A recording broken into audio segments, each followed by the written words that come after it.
नमस्कार दोस्तों, स्वागत है आपका फोकस एजुकेशन के इस यूट्यूब चैनल पर। तो जैसा कि आप सब जानते हैं, इस चैनल के माध्यम से आपको विभिन्न प्रतियोगी परीक्षाओं से संबंधित तैयारी कराई जाती है। तो सबसे पहले मैं आपको बता देता हूं कि जो लोग चैनल को पहली बार देख रहे हैं या इस वीडियो क्लास को पहली बार देख रहे हैं, सबसे पहले चैनल को सब्सक्राइब अवश्य करें ताकि आने वाली वीडियो क्लास आपको इसी प्रकार मिलती रहे। तो जैसा कि दोस्तों आप जानते ही हैं कि हमारी इंडियन पॉलिटी की श्रृंखला चल रही है, उसी क्रम को ध्यान में रखते हुए जैसा कि हमारी लास्ट क्लास राज्यसभा से संबंधित डाली गई थी, तो उसके बाद के जो कुछ कॉन्सेप्ट हैं उन्हें आप समझने का प्रयास करेंगे इस वीडियो क्लास के माध्यम से। तो मैं कुछ शक्तियों की बात करूंगा राज्यसभा की, जो राज्यसभा की जो विशेष शक्तियां हैं हम उन पर भी बात करेंगे इस वीडियो क्लास में, और साथ ही साथ राज्यसभा की उस शक्ति की भी बात करेंगे जो उसकी कह सकते हैं हम नाम मात्र की शक्ति होती हैं, और हम उस शक्ति पर भी बात करेंगे जो राज्यसभा की शक्ति बिल्कुल लोकसभा के समान है, उस पर भी हम बात करेंगे। तो सबसे पहले मैं शुरुआत करता हूं कि राज्यसभा की ऐसी शक्ति कौन सी है। दोस्तों, कई बार प्रश्न यहाँ से एग्जाम में बनते हैं कि जो बिल्कुल लोकसभा के समान है।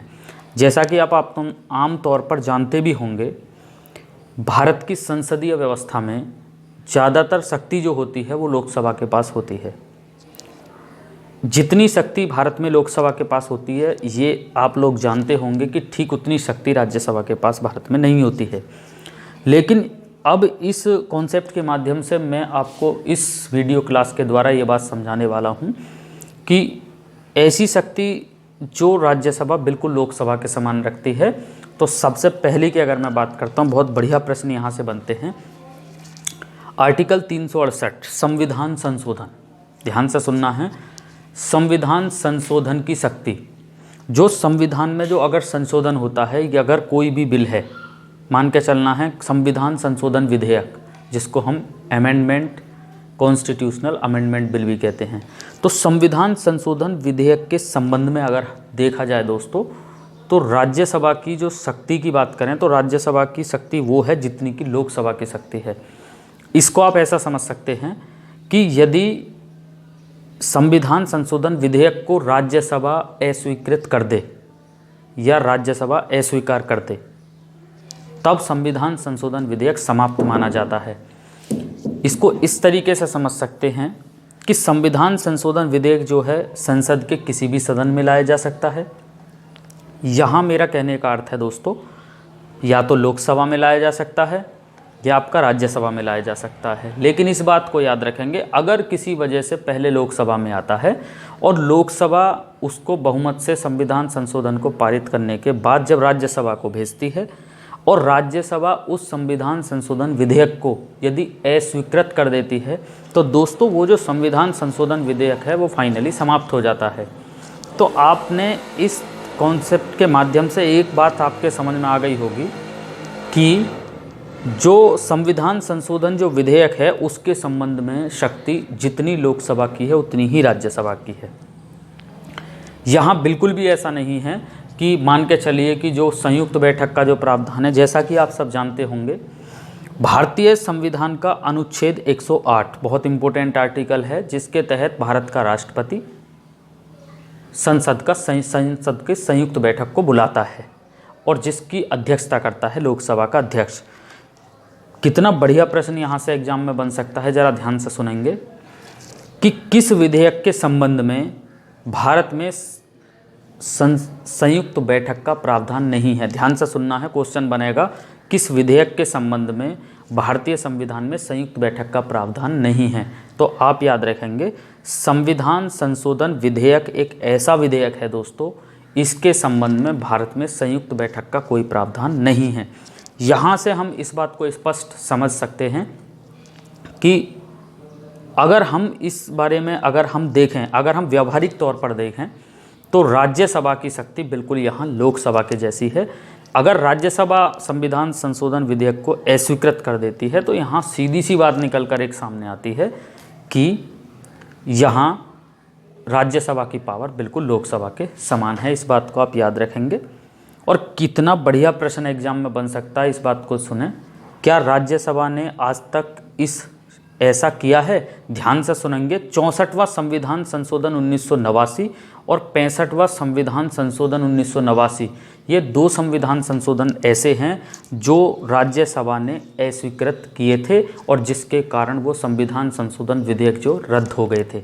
कई बार प्रश्न एग्जाम में सीधा बन सकता है, बहुत बढ़िया प्रश्न है कि क्या राज्यसभा ने इस शक्ति का आज तक प्रयोग किया है? क्या राज्यसभा ने कभी संविधान संशोधन विधेयक को अस्वीकृत किया है? ध्यान रखेंगे दोस्तों, हाँ, सन 1989 में 64वां संविधान संशोधन और 65वां संविधान संशोधन राज्यसभा की अस्वीकृति के कारण रद्द हो गए थे। तो आपको कहीं ना कहीं पर ये कॉन्सेप्ट समझ में आ जाना चाहिए। उसके बाद बात करता हूँ दोस्तों एक ऐसी शक्ति के बारे में जहाँ पर केवल राज्यसभा को वहाँ विशेष शक्तियाँ दी गई हैं। प्रश्न बहुत अच्छे यहाँ से बनते हैं, ज़रा ध्यान से सुनेंगे। जैसे कि आप इस तरीके से माने, भारतीय संविधान का आर्टिकल 249, ध्यान रखना है दोस्तों, भारतीय संविधान का आर्टिकल 249 राज्यसभा को यह विशेष अधिकार देता है कि यदि राज्यसभा को ऐसा लगता है कि कोई प्रश्न राष्ट्रीय महत्व का है या राष्ट्रीय हित में है, तो वह वहाँ अपने सदन में विशेष बहुमत से प्रस्ताव पारित कर, ध्यान रखना है, स्पेशल मेजॉरिटी से, या कह सकते हैं कि 2/3 बहुमत से प्रस्ताव पारित कर वह देश के लिए कोई विशेष कानून बना सकती है, विशेष कानून का निर्माण कर सकती है। और ध्यान रखना है दोस्तों, ये जो कानून होगा इसकी अवधि 1 साल की होगी, एग्जाम में पूछा जा सकता है। और यदि राज्यसभा को ऐसा लगता है कि कानून की जो अवधि है और बढ़ा देनी चाहिए, तो 1 साल और राज्यसभा प्रस्ताव पारित कर फिर से 1 साल के लिए, अगर राज्यसभा को ऐसा लगता है तो उसकी अवधि जो है उस कानून की 1 साल के लिए और बढ़ाई जा सकती है। कितना बढ़िया प्रश्न है एग्जाम में कि राज्यसभा की उस विशेष शक्ति का वर्णन कीजिए जो उसके लिए विशेष शक्ति। इसका मतलब ये है दोस्तों कि जो राज्यसभा है उसकी यह ऐसी शक्ति है जो लोकसभा को प्राप्त नहीं है। यहाँ स्पष्ट अर्थ यह है कि ये विशेष शक्ति केवल राज्यसभा को दी गई है। तो याद रखेंगे, संविधान का आर्टिकल 249 इम्पोर्टेंट है। इसके तहत राज्यसभा को यह शक्ति दी गई है कि राज्यसभा राष्ट्रीय हित में किसी भी प्रश्न पर कोई कानून बना सकती है, ध्यान रखना है। और ये जो कानून बनेगा राज्यसभा के द्वारा, ये उसकी अवधि 1 साल होगी। और यदि राज्यसभा को ऐसा लगता है कि कानून की अवधि और बढ़ा देनी चाहिए, तो राज्यसभा उसको फिर से 1 साल के लिए बढ़ा सकती है। तो ये भी बात आपको याद रखनी है दोस्तों। दूसरा आर्टिकल आपको याद रखना बहुत ही इम्पोर्टेंट है। और ध्यान रखें दोस्तों, अगर आप इस वीडियो क्लास को ठीक तरीके से देख लेते हैं तो ये मैं निश्चित तौर पर कह सकता हूँ कि इस वीडियो क्लास से लगभग ऐसा कोई एग्ज़ाम होगा जहाँ से प्रश्न ना आते हों। कंटिन्यू इस वीडियो क्लास से आपको प्रश्न एग्जाम में देखने को मिलेंगे। तो दूसरा आर्टिकल होगा हमारा आर्टिकल 312। बहुत बेहतर वे में याद रखें, संविधान का अनुच्छेद 312 क्या कहता है? राज्यसभा को विशेष अधिकार देता है।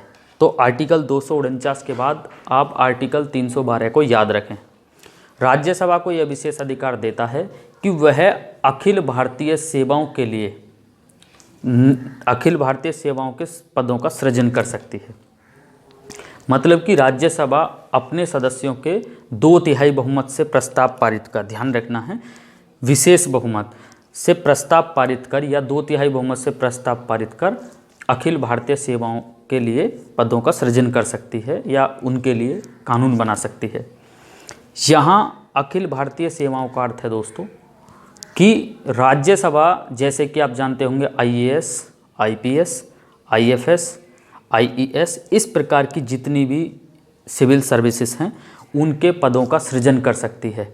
तो राज्यसभा की जो ये शक्ति है ये भी उसकी विशेष शक्ति है। दोस्तों याद रखना है, आर्टिकल 249 राज्यसभा को विशेष अधिकार देता है और आर्टिकल 312 भी राज्यसभा को विशेष अधिकार देता है।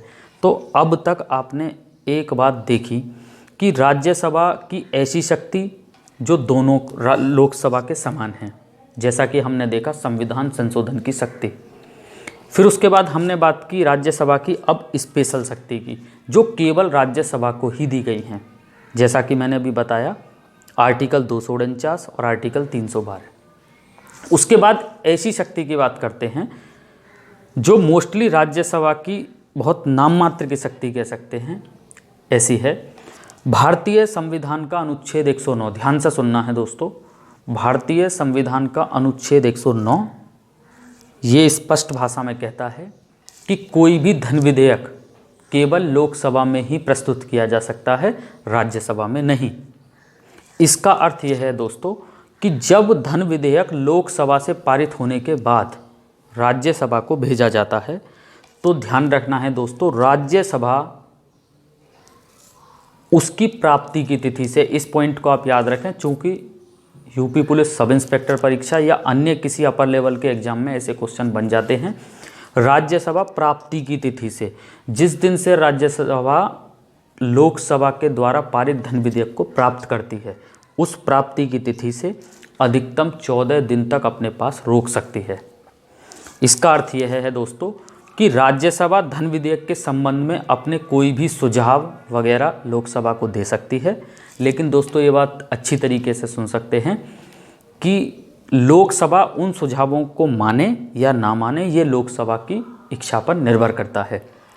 और ये बात भी संविधान में स्पष्ट कर दी गई है कि यदि राज्यसभा अपनी प्राप्ति की तिथि से धन विधेयक के संबंध में कोई रेस्पॉन्स नहीं देती है या कोई प्रतिक्रिया नहीं देती है, तो निश्चित अवधि के बाद यानी कि 14 दिन के बाद वह धन विधेयक दोनों सदनों द्वारा पास मान लिया जाएगा। तो यहाँ आपने एक बात नोट करी होगी कि यहाँ पर धन विधेयक के संबंध में अगर हम देखें तो राज्यसभा की शक्ति जो है बिल्कुल नाम मात्र की शक्ति है। इसे हम कह सकते हैं बहुत कम शक्ति है, चूँकि हमने देखा इसमें मैक्सिमम तौर पर या अधिकतर जो शक्ति है इसकी वो लोकसभा के हाथ में है। कुछ शक्ति बहुत नाम मात्र की शक्ति दी गई है, वो ये है कि अधिकतम 14 दिन तक रोक सकती है, कुछ सुझाव दे सकती है, लेकिन मानना या ना मानना ये लोकसभा के ऊपर निर्भर करता है। तो दोस्तों याद रखेंगे, बहुत इंपॉर्टेंट आर्टिकल है। भारतीय संविधान का अनुच्छेद 109 के तहत धन विधेयक को केवल लोकसभा में प्रस्तुत किया जा सकता है, राज्यसभा में नहीं। लेकिन यहाँ नहीं का अर्थ ये नहीं है कि वो राज्यसभा में नहीं जाएगा। इसका अर्थ यह है दोस्तों, फिर से एक बार सुने, जैसे धन विधेयक लोकसभा में पास होकर राज्यसभा को भेजा जाता है तो राज्यसभा उसे प्राप्ति की तिथि से, जिस दिन से उसे वो लेती है, ग्रहण करती है, तो उस तिथि से 14 दिन तक अधिकतम उसे रोक सकती है, अपने सुझाव दे सकती है। जो भी उसके सुझाव धन विधेयक के संबंध में हो सकते हैं उन्हें वो दे सकती है। लेकिन दोस्तों इस बात को अच्छी तरीके से याद रखना है, उन सुझावों को मानना या ना मानना, जैसा कि मैंने अभी बताया, वो लोकसभा के ऊपर ही निर्भर है। इसका मतलब क्लियर है कि अगर वो अपनी कोई प्रतिक्रिया नहीं भी देती है ना दोस्तों, तब भी धन विधेयक संविधान में व्यवस्था की गई है कि वो दोनों सदनों द्वारा एक निश्चित तिथि के बाद, मतलब कि प्राप्ति की तिथि से, राज्यसभा की प्राप्ति की तिथि से 14 दिन के बाद वो दोनों सदनों द्वारा पास मान लिया जाएगा। और ये भी बात दोस्तों याद रखनी है कि जो धन विधेयक की जो परिभाषा है, अगर आपसे कभी एग्जाम में पूछी जाती है डेफिनेशन ऑफ मनी बिल, तो यो दोस्तों याद रखेंगे धन विधेयक को जो परिभाषा है वो धन विधेयक की परिभाषा भारतीय संविधान के अनुच्छेद 110 में दी गई है। तो आशा करता हूँ दोस्तों कॉन्सेप्ट अच्छा लगा होगा। वीडियो को लाइक ज़रूर करें दोस्तों, ताकि उन स्टूडेंट तक वीडियो पहुँच सके जो स्टूडेंट कंपटीशन की तैयारी कर रहे हैं या आगे आने वाले क्षेत्र में इस कॉम्पिटिटिव क्षेत्र में आना चाहते हैं। और कमेंट बॉक्स में ज़रूर बताएं दोस्तों वीडियो कैसी लगी, कॉन्सेप्ट समझ में आया तो वीडियो को लाइक ज़रूर करें। धन्यवाद।